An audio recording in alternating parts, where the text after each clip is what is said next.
Kamala Harris has seen a lot of firsts. I, Kamala Harris, do solemnly swear. She was the first black woman elected district attorney for San Francisco in 2004. We're forced to press charges and The first woman to be California's attorney general.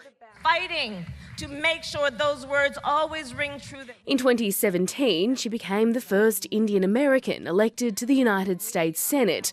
That I will support and defend the Constitution of the United States. Then Kamala Harris took all of those firsts to the White House. We did it, Joe. She began as a challenger for the nomination. There was a little girl in California who was part of the second class to integrate her public schools. And she was bused to school every day. And that little girl was me. But ultimately suspended her own lacklustre campaign and became a running mate who towed the party line.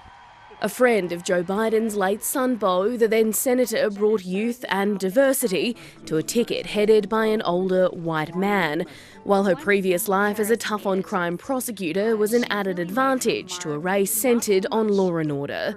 She served as Joe Biden's vice president since 2020. While I may be the first woman in this office, I will not be the last.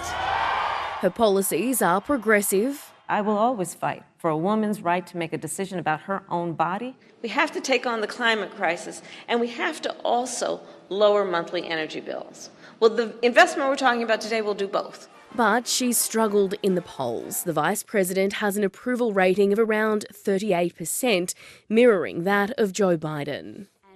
Despite the backing of her tight-knit African-American college sorority, news polls indicate Kamala Harris is as popular with black voters as her predecessor. She's been accused of being absent as vice president and an unconvincing public speaker. We've been to the border. We've been to the border. You haven't been to the border. And I haven't been to Europe. But Kamala Harris is now running full steam ahead for the most powerful position in the United States, a position the California native has had in her sights for many years. She's the daughter of immigrants raised by a single mum in the midst of the civil rights movement and had been tipped to take over after the president's first 4 years. But Joe Biden wouldn't be drawn on why he initially refused to hand her the reins. What changed was the gravity of the situation I inherited. There's no denying taking on Donald Trump in November will be a challenge for the Democratic Party. Well, this here is the one. The most existential, consequential, and important election of our lifetime. 59-year-old Kamala Harris has had a lot of titles in her time, some unexpected. I wouldn't have picked Vice President Trump to be vice president. Others nicknames from her stepchildren. So they call me Mamala.